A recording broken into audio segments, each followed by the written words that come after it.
Even before the mobility and access restrictions brought about by the COVID-19 pandemic, there has always been a need for affordable, sustained, and long-term programs for the welfare of children with disabilities. Through the Equity Initiative and Australia Awards funded project, steps have been successfully undertaken to extend free occupational, physical, and speech-language therapy through remote interventions such as teletherapy to children in far-flung and poor communities in the Philippines. An interdisciplinary team of digital illustrators, therapy consultants and reviewers, web developers, academic institutions, civil society, allied health professionals, parent and disability organizations, as well as government agencies and units have come together to advance this undertaking. Everyone's efforts led to the development of evidence-based instructional materials, processes, and web platforms that help make the delivery of community-based teletherapy services more efficient. Thanks to the Department of Interior and Local Government, families who have had no access to technology can receive assistance from pertinent local agencies. The National Council on Disability Affairs has helped promote this program to concerned families with the assistance of the Persons with Disabilities Affairs Office across the country. Together, we have accomplished a significant milestone, but there's a long way to go. As stewards of this project, DALG Secretary, Attorney Benjamin C. Abalos Jr., the Rehabilitation and Empowerment of Adults and Children with Handicap Foundation, the Independent Living and Learning Center, and Innovations for Community Health are committed to innovate, build, and expand until we reach, teach, and empower the most marginalized child.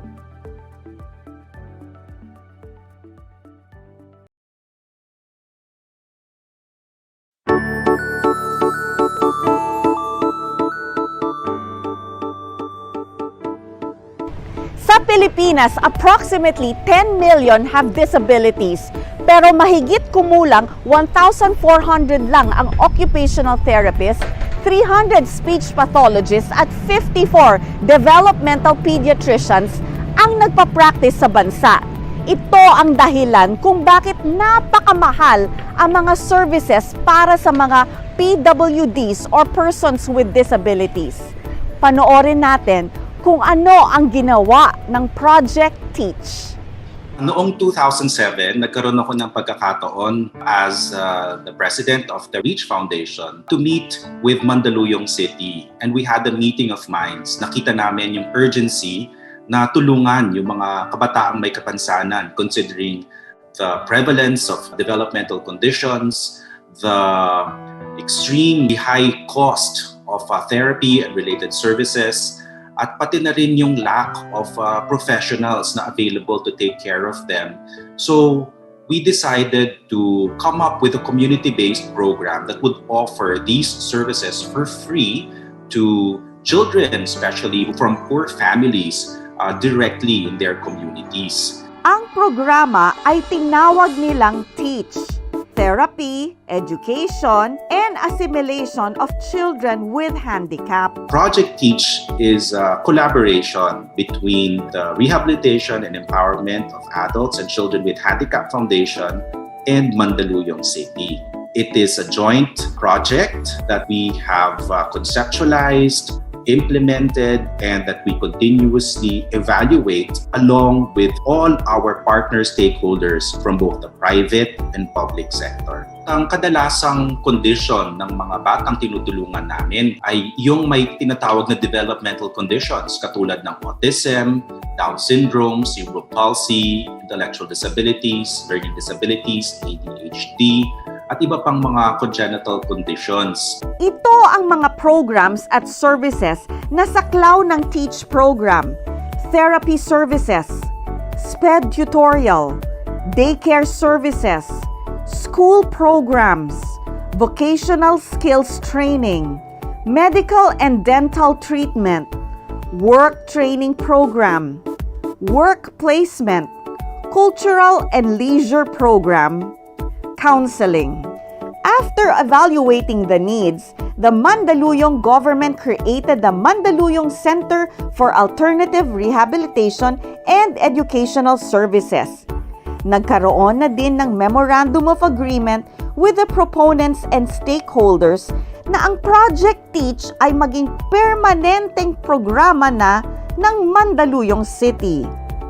Mula 2007, ang TEACH program ay nakatulong sa 1,260 children with disabilities. It has received multiple local and international awards, including the United Nations Public Service Award in 2015. Sa ngayon, ang program model ng TEACH ay nire-replicate na ng 22 provinces sa Pilipinas at 14 other countries. It's high time for us Filipinos to recognize that what disables a person with a condition isn't necessarily his or her disorder or impairment per se, but the wrongful attitudes of the people around them. So, kailangan din po nating ayusin ang sarili natin, ang ating pananaw, ang ating values, ang ating priorities, ang ating mga serbisyo para po mabigay natin ang suportang kanilang dapat makuha. Iyon ay kanilang karapatan para po sila ay mamuhay na produktibo at masaya sa ating pamayanan. So magtulungan po tayo, lahat po ay posible kung tayo po ay magsama-sama at magtutulungan. Sa lahat ng mga individuals, government agencies at partners na sumusuporta sa TEACH program, maraming salamat sa napakahalagang rehabilitation at educational services na pinagkaloob ninyo sa mga batang ito. Dahil dito, kayo ang aming G-Diaries World Changers of the Day.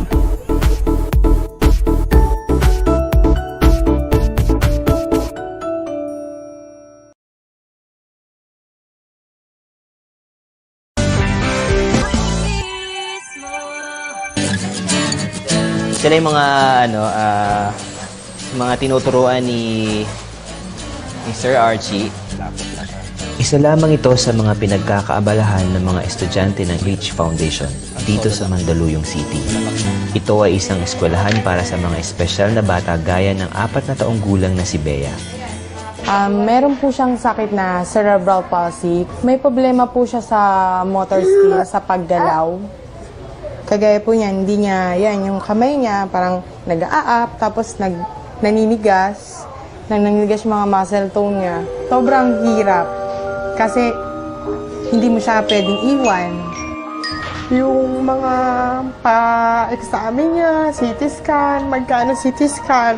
Sa sitwasyon naman ng buhay namin, wala kaming ganong pera, di ba? Yun.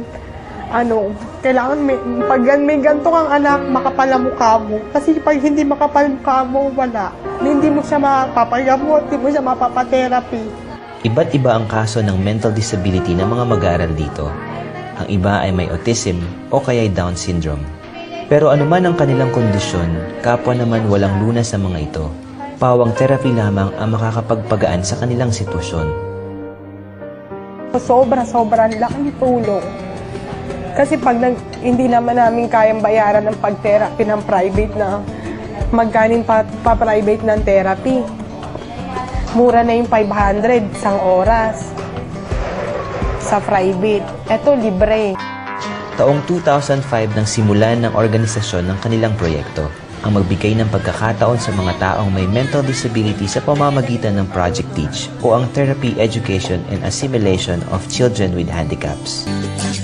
Sa ngayon, umaabot na sa 500 estudyante ang pinag-aaral ng libre ng grupo ni Archie.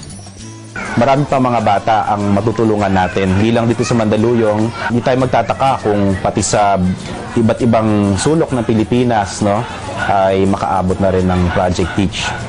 Mga gustong tubig, di ba?